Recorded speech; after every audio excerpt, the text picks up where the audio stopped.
Ce podcast est propulsé par Ox B2B, une firme spécialisée dans le développement des affaires numériques.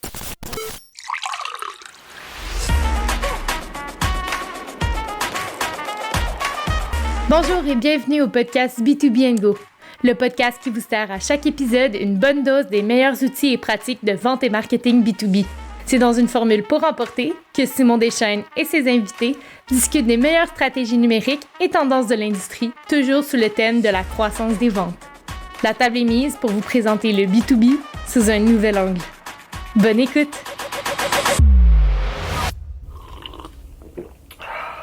Alors bonjour, aujourd'hui on vous présente un épisode spécial.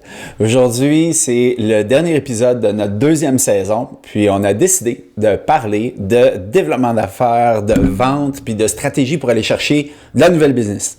Donc je pense que ça devrait rejoindre la majorité d'entre vous, puisque c'est notre sujet parapluie, la croissance des ventes. Aujourd'hui, on parle de ça.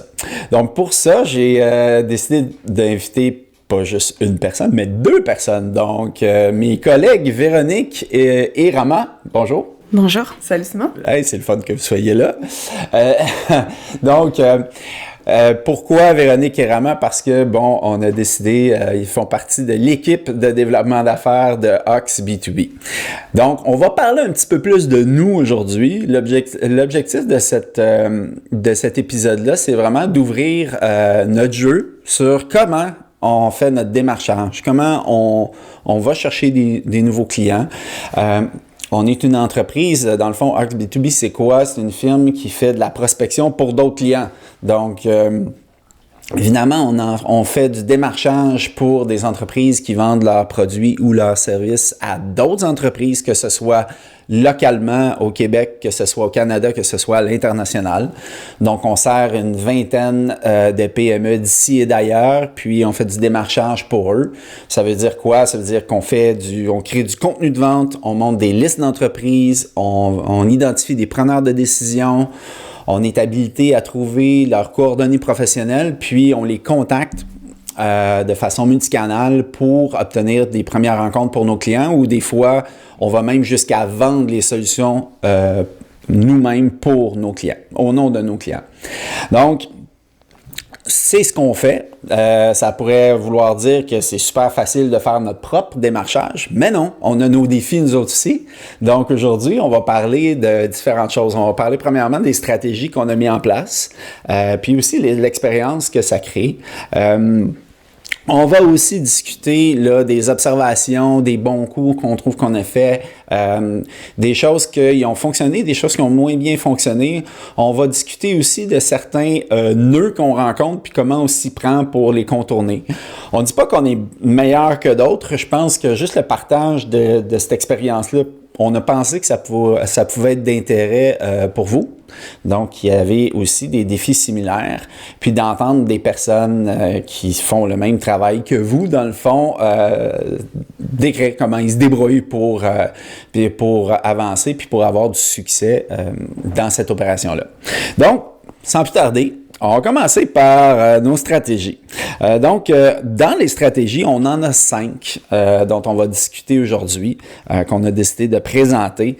Donc, la première, c'est la formule, peut-être parler de comment on a décidé d'organiser nos efforts, ce qu'on appelle notre task force. Mm-hmm. Oui, je peux peut-être y aller là-dessus, justement.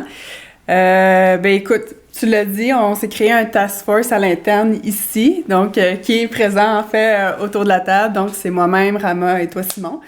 Ça a débuté à peu près il y a 1 an, qu'on est allé d'une manière un petit peu plus organisée. Avant ça, évidemment, tu étais très impliqué, certains cercles d'affaires, réseautage et tout ça. Donc, c'est tout qui menait les actions de prospection et de développement d'affaires vraiment de front. Puis, c'est ça, il y a 1 an, tu nous as demandé si moi et Rama voulaient te joindre un petit peu dans cette aventure-là.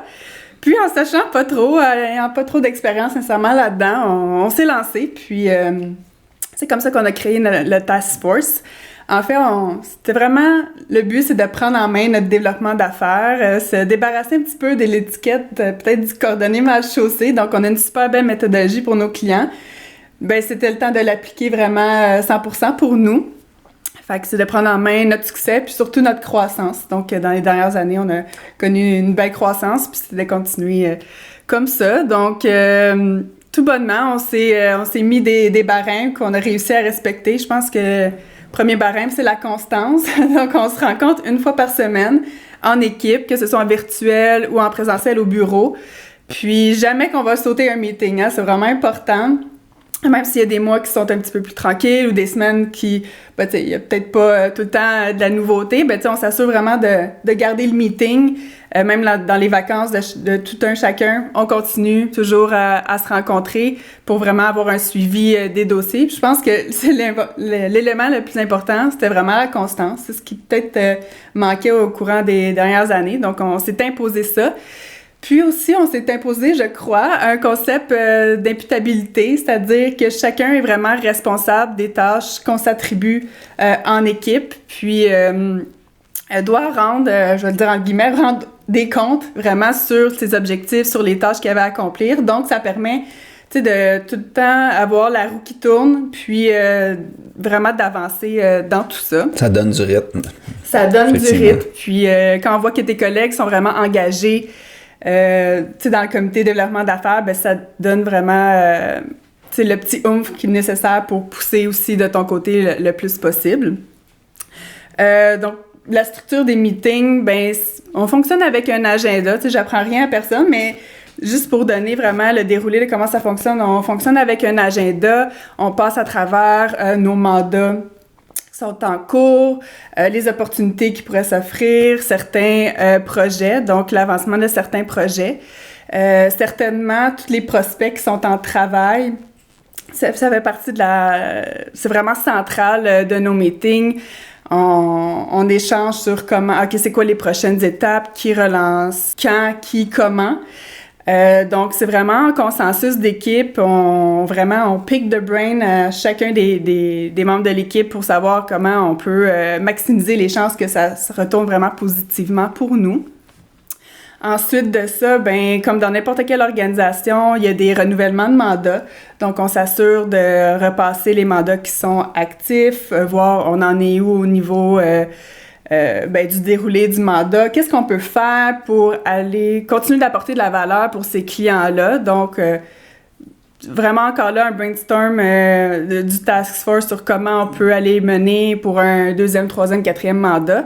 Nous, on vise vraiment des partenariats durables, vraiment à long terme avec nos clients. Donc, c'est vraiment toujours de comment on peut aller continuer d'apporter de la valeur et tout ça. Donc, on fait une revue des renouvellements, mais aussi, comme dans toute organisation, des clients à risque. Donc, s'il y a des enjeux avec certains clients, s'il y a une problématique, on voit comment on peut essayer de retourner les choses, essayer de préserver la relation avec le client. Donc, c'est tous des petits éléments comme ça qui vont être abordés dans nos meetings. Puis je pense que ça fait la différence vraiment sur le suivi, étant donné qu'on le fait de façon hebdomadaire aussi. On a vraiment une vision claire de qu'est-ce qui se passe dans l'organisation. Puis vraiment les 2 mains sur le volant pour les mandats qui sont en cours. C'est vrai que ça a amené ça. Hein. Je pense que ça a amené le fait que, avant, j'étais plus seul à faire du démarchage. Et puis, le fait, je pense que ça soit très transparent. Qui sont les prospects en travail? C'est quoi les mandats à renouveler? C'est quoi les clients à risque? Il faudrait peut-être travailler un peu mieux notre relation avec eux. Trouvez-vous que ça vous aide à voir, parce que dans le fond, votre travail principal, c'est de piloter les mandats. Là. Mm-hmm. Donc, c'est une partie de votre travail de faire du développement d'affaires, mais trouvez-vous que ça aide à comprendre où la business s'en va? Définitivement, en fait.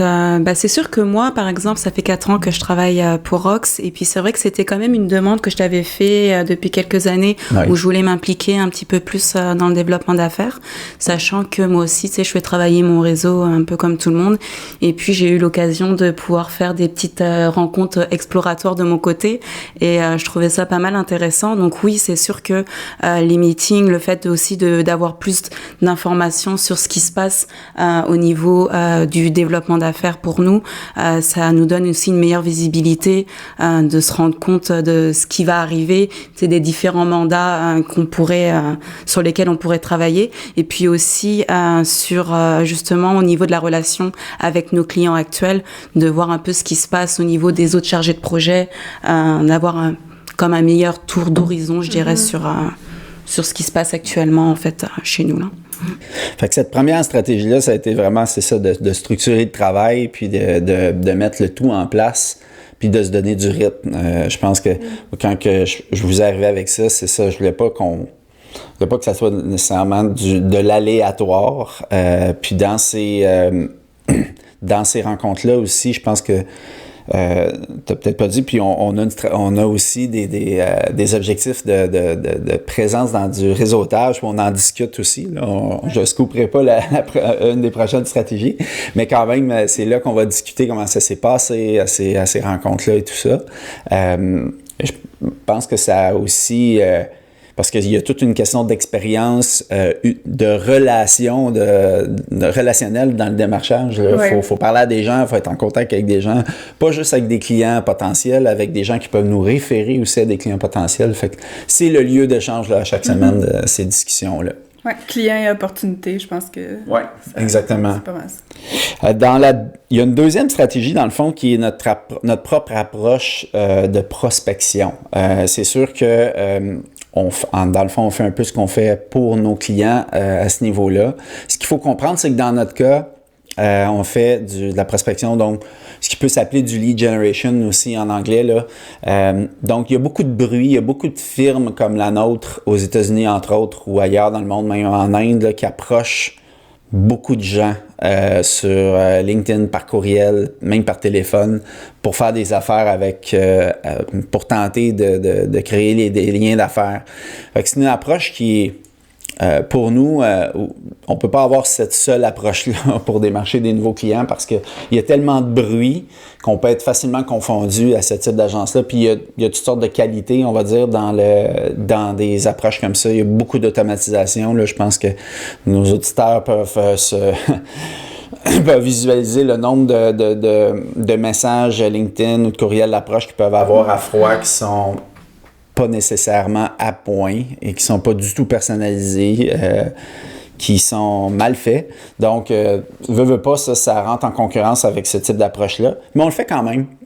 Donc, on choisit vraiment on est très, très soigné sur le type d'entreprise qu'on va approcher. On fait beaucoup de recherches sur ces entreprises-là, sur les preneurs de décision, sur l'actualité, puis on regarde si vraiment il peut avoir un potentiel bon fit.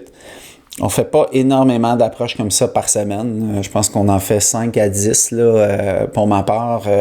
On se concentre vraiment à nommer des choses, à vraiment faire sentir à l'interlocuteur qu'on s'est intéressé à eux. Puis je pense qu'effectivement, parce qu'on choisit bien, on sait qu'on pourrait faire un très bon travail de prospection pour ces gens-là. Donc, oui, on va faire des approches, entre autres par messagerie LinkedIn surtout. Puis, on a une stratégie aussi où on installe un traceur de leads sur notre site Internet. Donc, on va voir quelle entreprise a visité notre site web. Donc, on est capable, après ça, d'identifier certains preneurs de décision dans ces entreprises-là, puis de faire le même genre d'approche que je viens d'écrire. Donc, de faire nos recherches, faire nos devoirs. Mais parce qu'on suspecte qu'ils sont venus voir notre site, on suspecte qu'il y a un certain intérêt à entrer en communication avec nous. Fait qu'on fait nos devoirs à ce moment-là. Évidemment, il y a de l'entretien de réseau. C'est beau de faire du réseautage pour connaître des nouvelles personnes. Soit c'est des prospects ou des gens qui peuvent nous référer de la business. On va en parler dans le point juste après. Mais il faut aussi entretenir ce réseau-là. Donc, moi, ça fait longtemps là, que je réseaute avec plusieurs personnes. Donc, je vais prendre des nouvelles de mon monde à chaque année. Encore là, c'est souvent des référents, d'anciens collègues ou des gens que j'ai connus dans des activités. Puis, je vais m'organiser pour aller soit prendre un café avec eux ou avoir une rencontre en visio, au moins 2 fois par année, je dirais, que j'accorde là-dessus. Ça, c'est notre troisième stratégie comme telle. La quatrième, c'est du réseautage. Fait que là, moi, j'en fais, ça fait quand même un certain temps. Et quand j'ai demandé à Rama et Véronique si ça leur tentait de se lancer, j'ai eu le droit à des regards. Oui, un peu de doute dans leur visage. Donc, je vous laisse la balle là-dessus parce que je pense que c'est à vous autres d'en parler. Là. Ça va être intéressant de voir ça a été quoi votre expérience. Ben, c'est sûr que la première chose, je me suis dit, oh mon Dieu, il me lance vraiment dans la cage au lion, mais j'ai pas vraiment d'expérience nécessairement en réseautage. J'en ai fait un petit peu dans mes études, mais pas plus que ça. Puis c'est sûr que tu pars avec une certaine appréhension aussi. Mon Dieu, est-ce que je vais avoir quelque chose à dire? Est-ce que les personnes vont me trouver intéressante? Est-ce que je vais être plantée au milieu de la salle avec en m'accrochant à mon drink? Mais finalement, je pense que ça se dissipe peu à peu. C'est sûr que là, on a eu la chance d'en participer à plusieurs avec différents organismes. Donc, c'est ça.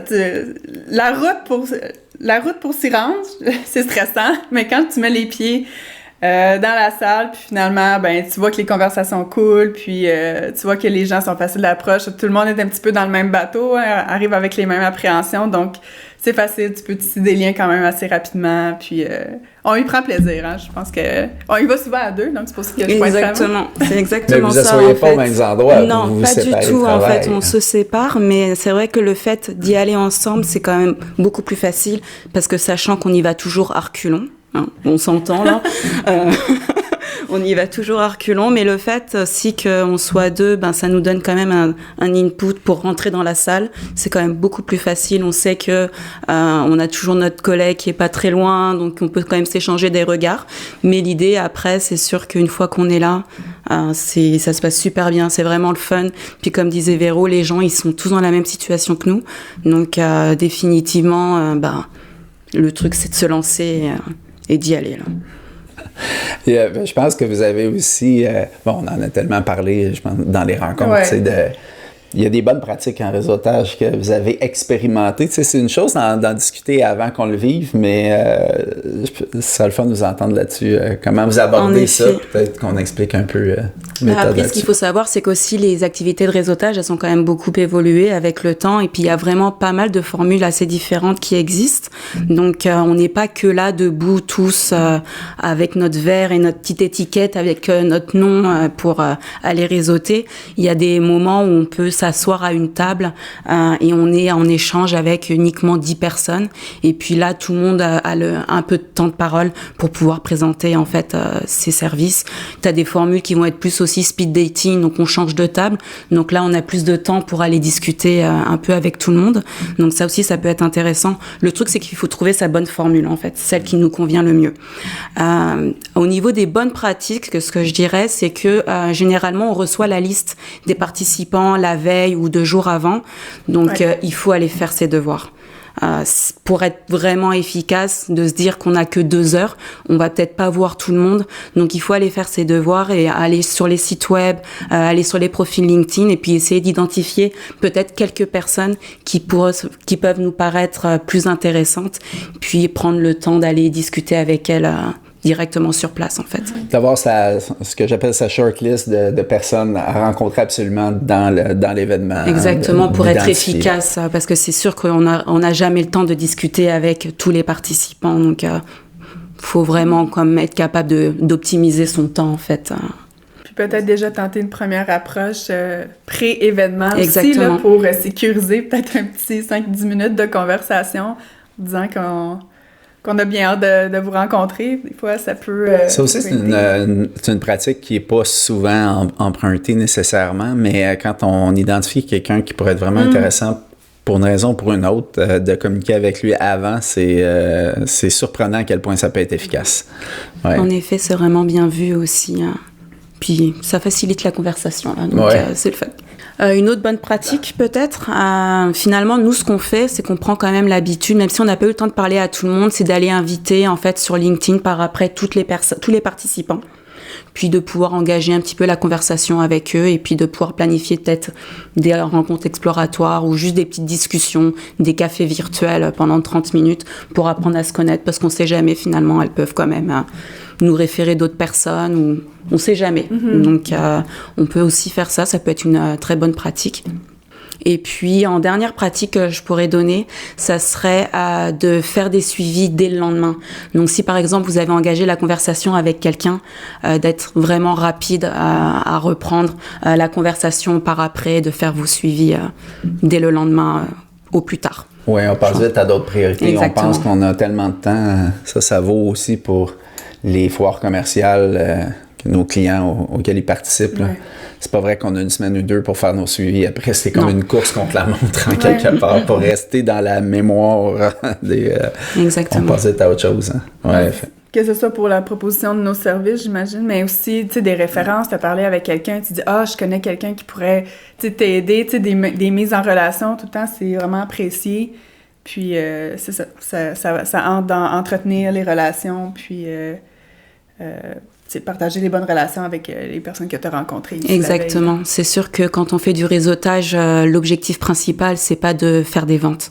Parce que si vous partez avec cet objectif-là, c'est raté. Là. Ça, c'est bien que tu en parles, parce que c'est vrai, c'est absolument pas ça qui va se passer. Jamais. Puis aussi, peut-être tu peux parler du fait qu'on s'est tranquillement pointé vers des organisations différentes là, pour le réseautage. Oui, c'est vrai que l'idée, en fait, c'était qu'on puisse faire comme au moins une activité par mois. C'est vraiment l'objectif comme qu'on s'est fixé, donc que ce soit en présentiel ou en virtuel. Bon, le mieux, c'est toujours le présentiel. En tout cas, pour notre cas, c'est ce qu'on préfère là. Donc l'idée, ça serait de pouvoir comme s'inscrire dans plusieurs groupes d'affaires. Donc ça peut être des chambres de commerce et d'industrie en fonction de votre type d'activité aussi. Puis peut-être comme je dirais, des industries en fait que vous ciblez. Ça peut être des regroupements de gens d'affaires, de clubs d'affaires. Ça peut être pas mal ce genre de choses. Il y a plusieurs associations aussi sectorielles qui ont des cercles d'affaires. Donc, ça peut être intéressant de voir. Puis moi, je dis souvent aussi d'y aller avec ses intérêts. Tu sais, il y a des associations de gens d'affaires dans le domaine du sport, il y en a dans le domaine du culturel, il y a une question aussi, il y a des réseaux des femmes d'affaires, par exemple, puis il y a tellement de groupes différents. Je pense qu'il faut y aller avec les intérêts qu'on a d'abord, puis c'est sûr que ça va mieux par la suite. Ça, c'est clair. Exactement. Au niveau de notre 5e stratégie, on a aussi, évidemment, on produit du contenu. Donc, on a décidé, comme vous le savez, de produire un podcast il y a déjà 2 ans de ça. Et pourquoi on a fait ça comme stratégie pour de visibilité? Ben, ce serait le fun que tu nous décrives un peu, parce que Véronique, tu es très impliquée, tu es comme le cerveau de l'opération. Là. J'ai peut-être le cerveau avec Delphine de l'opération, mais tu es notre porte-parole officielle. Moi, je suis juste l'animateur. Le visage de B2B & Go. Ben oui, comme tu l'as dit, ça fait déjà 2 ans qu'on est rentré dans l'aventure. On a déjà fait aussi un petit podcast, si vous voulez aller vérifier ça dans notre liste d'épisodes. On avait expliqué un petit peu notre processus de création, mais aujourd'hui, on est là pour en parler plus au niveau de développement d'affaires, parce que c'est quand même un véhicule qui est intéressant au niveau visibilité et notoriété. Nous, on a décidé d'insérer un podcast dans notre stratégie de création de contenu, parce que ça nous permettait de mettre notre expertise de l'avant. De faire circuler notre nom comme expert du domaine de la croissance des ventes, vente et marketing B2B. C'est ce qu'on fait à tous les jours pour une vingtaine de clients. Donc, je pense qu'on peut dire, en étant très confiant, qu'on a développé une belle expertise au courant des dernières années avec ça. Donc, on cherchait un véhicule à comment l'exprimer. Puis, le podcast était tout indiqué, parce qu'il y a tellement d'angles différents, tellement d'invités, tellement de sujets qui s'y rattachent que, écoute, on va l'exploiter de cette façon-là, puis ça fonctionne bien pour nous. Puis ça a été aussi un véhicule qui nous a apporté plusieurs opportunités aussi au cours des 2 dernières années, que ce soit au niveau des invités, que ce soit au niveau des clients. On s'est rendu compte que tout le monde était toujours très enthousiaste à participer ou à amener son petit grain de sel dans notre aventure. Donc, c'est quelque chose qu'on continue d'explorer à tous les mois, puis beaucoup de choses qui s'en viennent au courant de la troisième année qui sont très excitantes aussi. Oui, je pense qu'on peut dire qu'on on s'est surpris à aimer ça. Je dirais pas ça parce qu'on pensait à aimer ça, mais je pense c'est notre projet chouchou à l'interne. Oui. Ça nous fait rencontrer des personnes vraiment extraordinaires qui ont une super expertise aussi. Donc, je trouve qu'au niveau même réseautage, c'est un excellent outil. Mais effectivement, on s'en fait de plus en plus parler aussi, là, que les gens écoutent puis apprécient. Quand on fait le travail qu'on pense être le meilleur dans la niche dans laquelle on est, puis, mais ça porte ses fruits. Je pense que si on a quelque chose à dire, une expertise à livrer, c'est un excellent véhicule pour se faire connaître. Donc ça, c'était nos 5 stratégies qu'on a abordées, qu'on a utilisées qu'on utilise encore puis qu'on met en place là, pour faire du démarchage, pour faire croître nos ventes. Bien évidemment, c'est beau de faire ça, mais dans nos rencontres aussi, on n'a pas mentionné tantôt, mais on a aussi développé des indicateurs de performance. Donc, on se mesure comment? Au niveau des ventes du démarchage, nous, on en a 4 qu'on discute régulièrement parce qu'on sait que quand on a un bon rythme à ce niveau-là, qu'on s'est donné d'avance, c'est certain qu'il va y avoir une croissance. Donc, évidemment, si on commence par la fin, ben c'est le nombre de nouveaux clients qui ont signé avec nous, ça c'est sûr. C'est toujours l'indicateur final qu'on pourrait regarder seulement, mais on regarde aussi en amont, donc le nombre de propositions de services qu'on a fait, le nombre de rencontres exploratoires qu'on a eues, et puis le nombre de participations à des activités de réseautage. Parce que si on fait le calcul de dire on rencontre chacun 2 nouvelles personnes par semaine, que ce soit à travers du réseautage, que ce soit à travers du démarchage, que ce soit à travers un intérêt par le podcast, quoi que ce soit, on pense qu'il va sortir potentiellement une proposition de service. Puis avec le taux de closing qu'on a, ben, il y a un pourcentage de ça qui va résulter en des nouveaux clients. Donc, on regarde régulièrement ça dans nos rencontres aussi hebdomadaires de développement d'affaires. Finalement, c'est l'ingénierie inversée un petit peu. Oui, ça, il y a eu un podcast là-dessus en début d'année, si vous voulez vous y référer. On fera pas la théorie, mais oui, effectivement, c'est l'ingénierie inversée. Donc, ensuite, au niveau de certaines observations, on en a discuté un peu. Mais on a parlé de l'imputabilité, des rencontres hebdomadaires. Je pense de se rendre imputable, de se donner des devoirs. Je pense que ça marche. Hein? Ça marche. Ça marche. Oui. C'est de se donner des devoirs puis de revenir semaine après semaine. Je veux dire, c'est sûr que si on fait pas ce qu'on s'est dit, on se regarde dans le blanc des yeux puis on se dit, ben pourquoi? Des fois, on est trop occupé. Des fois, il est arrivé des choses, c'est correct. Mais je pense que ce principe d'imputabilité-là, il est vraiment intéressant. Il fonctionne dans plein d'affaires. Si on veut instaurer des nouvelles habitudes, en tout cas, dans sa vie personnelle, ça marche, mais en affaires, en business, ça marche aussi. Donc, on a aussi... on parlait tantôt en réseautage qu'il ne faut pas nécessairement s'attendre à aller closer des deals. Puis ça, c'est vraiment quelque chose d'important. Puis dans une rencontre exploratoire, c'est la même chose aussi. Je pense que ça, on voit le développement d'affaires chez nous comme des étapes à franchir. Mais de s'assurer de franchir l'étape, par exemple. De s'assurer de ne pas sauter l'étape. Donc, si on dit qu'à partir d'une rencontre exploratoire, par exemple, on s'assure de prendre un rendez-vous pour la présentation de propositions si ça a lieu, s'il y a lieu d'être. Parce que pendant cette rencontre-là aussi, on va vouloir évaluer s'il s'agit d'un bon fit. Autrement dit, si le client potentiel peut bénéficier de nos services de la bonne façon, puis que nous autres, on calcule que c'est un bon client pour nous. Ouais. Mais par la suite, si c'est un oui des deux côtés, là, il y a proposition de service, ben, pour ne pas l'échapper, souvent, une de nos bonnes pratiques, c'est de closer la rencontre d'ensuite. Ça, c'en est un mini-step. Puis aussi, après avoir planifié la rencontre pour la présentation de la proposition, là, on va se réunir pour discuter de cette proposition-là. Il y a quelqu'un qui va être responsable de la bâtir. Puis, on va aussi toujours présenter nos propositions. Ça, c'est quelque chose je ne vais pas passer sous silence, là. On voit beaucoup de pratiques où les gens envoient leurs propositions par courriel. Nous, on fait pas ça. Donc, on s'est donné comme devoir de la présenter parce que dans nos propositions, on va ramener le contexte du client potentiel, du prospect.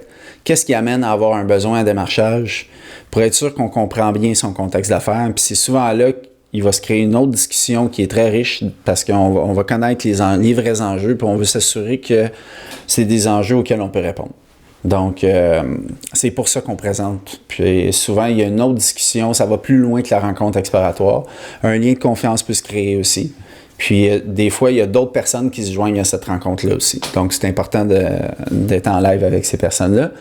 Imaginez-vous que vous envoyez votre proposition, elle n'est pas expliquée, puis il y a d'autres yeux qui la regardent que ceux qui étaient à la rencontre exploratoire.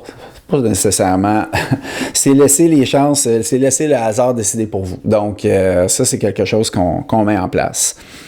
On a aussi des exemples on a aussi dans nos observations notre ténacité qui a payé des fois.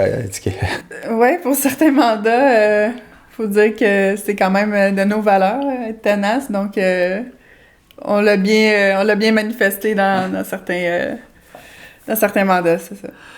Ben oui, effectivement, je pense que on fait des suivis réguliers. Il y a des propositions pour donner des exemples sans nommer les clients. Il y a des clients qui nous avaient approchés, ça faisait déjà 3 ans avec qui on a fait une proposition, qui dernièrement, on en a 2 comme ça, qui nous sont revenus. Parce qu'on n'a jamais cessé de faire des suivis réguliers, sans être achalant. Là, je pense qu'on faisait un suivi peut-être aux 3 mois, comment ça se passe au niveau des ventes, est-ce qu'on peut aider ou quoi que ce soit. Et puis, ces gens-là ont nommé le fait qu'on a été tenace, mais de la bonne façon, je pense, on n'était pas achalant. Donc, je pense que cette ténacité-là, avant qu'on jette une opportunité, un prospect qui a déjà été intéressé par nos services, qui devient un peu plus muet, on va dire, plus silencieux, c'est long. Hein? On est assez hésitant à faire ça, puis je pense que ça peut payer aussi dans les observations, là, clairement. Pour venir au concept de nurturing qu'on discutait un petit peu plus tôt, je pense que ça en fait partie aussi, là, sans être achalant, mais toujours assurer une petite présence, puis prendre des nouvelles, voir si on peut aider d'une certaine façon. Puis évidemment, ça a dû être apprécié d'une certaine façon aussi, parce que ces clients-là sont maintenant chez nous. Ils reviennent par eux-mêmes. Ils reviennent par eux-mêmes, oui. Puis peut-être aussi au niveau de la variation des efforts. Je pense que de dire aussi qu'on ne fait pas toujours la même chose, qu'on a plusieurs stratégies aussi. Ça nourrit quand même toujours. On parle d'une roue qui avance constamment. Puis c'est une game d'espoir, hein, le développement d'affaires. Oui. D'eau fraîche et d'espoir. Exactement. C'est vrai que c'est du travail qui se fait vraiment en continu. Et comme tu disais, oui, c'est important de pouvoir varier en fait les stratégies, puis surtout d'être constant en fait. Parce que l'idée, c'est qu'il faut toujours mettre des pièces dans la machine pour que ça continue de rentrer. Là. Puis je pense le faire à 3 aussi, moi, ce que je peux dire que ça fait, puis j'avais cette attitude-là avant, mais c'est plus difficile tout seul, ça peut être émotionnel, comme quand on est en affaires, puis qu'on close des deals, on est tout content, puis quand on se fait dire non, on est débiné. Fait que là, c'est un truc qui nous met en montagne russe, mais quand on se focalise davantage sur le plan d'action, le plan de match, on laisse les résultats de côté, sont importants, les résultats, on se mesure, oui, mais on fait pas juste penser aux résultats, on pense à amener un petit peu plus loin notre processus, puis on sait que notre plan de match fonctionne, ben ça fait on est moins dans l'émotion peut-être. En tout cas, moi je le sens comme ça. Ne pas sous-estimer notre réseau, parce que dernièrement, Raman, t'as mis un petit peu plus d'énergie dans ton réseau. Tu peux peut-être nous en parler? Oui, c'est vrai que j'imagine que tout le monde l'a entendu. C'est sûr que moi, je suis française, donc je suis issue de l'immigration. Ça fait 10 ans que j'habite ici. Et puis, j'ai souvent tendance comme à sous-estimer en fait la force de mon réseau personnel en me disant moi ça fait que 10 ans que j'invite des gens sur LinkedIn au Canada, donc j'ai pas fait mes études ici, donc finalement sais, peut-être que je suis pas si pertinente que ça, mon réseau il est pas pertinent et il est comme inutile. Donc finalement, j'ai comme pris l'habitude de le travailler un petit peu, d'envoyer régulièrement des messages à mon réseau, de discuter aussi avec mes amis. Et puis finalement, je me rends compte que j'arrive à comme avoir des opportunités parce que finalement, on a tous quelqu'un qui connaît quelqu'un qui peut être intéressé en fait à notre solution. Donc, il faut vraiment pas sous-estimer son réseau. Il faut vraiment comme continuer de l'entretenir et puis de continuer à parler de nos services, de notre offre, de nos produits, comme autour de soi. Ça peut toujours être utile. Non, c'est une belle leçon parce qu'effectivement, oui, je suis témoin, tu sous-estimais ton réseau. Toi aussi, d'ailleurs. Oui, toi aussi, d'ailleurs. Mais, puis c'est vrai, je pense que vous avez fait l'expérience que c'est pas vrai. Évidemment, il y a des gens qui ont des très gros réseaux. Il y en a qui c'est un peu plus petit, mais la qualité du réseau, c'est ce qui est le plus important. Merci beaucoup, vraiment. Merci à toi. C'était une belle discussion. Merci de votre collaboration. Merci de tous les efforts que vous faites d'ailleurs. Puis j'espère que ça va avoir été bénéfique pour l'auditoire. J'espère que vous allez avoir apprécié. Comme toujours, on a une checklist, donc on va reprendre les éléments principaux de ce qu'on a discuté aujourd'hui, nos stratégies, les observations, les résolutions, tout ça. Je pense que ça peut servir à d'autres. Ça met fin à notre 2e saison qui va reprendre dès septembre. On a déjà plusieurs épisodes de prévus, des sujets vraiment, vraiment, vraiment trippants avec des invités très dynamiques et intéressants. On a très hâte de vous présenter ça. Donc, merci, puis bonne fin d'été.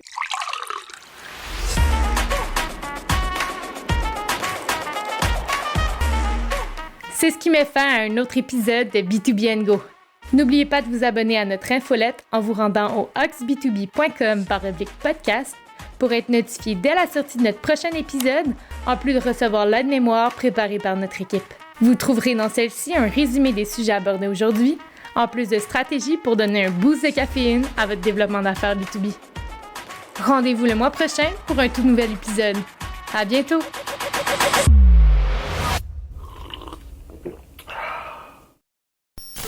Le podcast que vous venez d'écouter est propulsé par Ox B2B, une firme spécialisée dans le développement d'affaires numériques.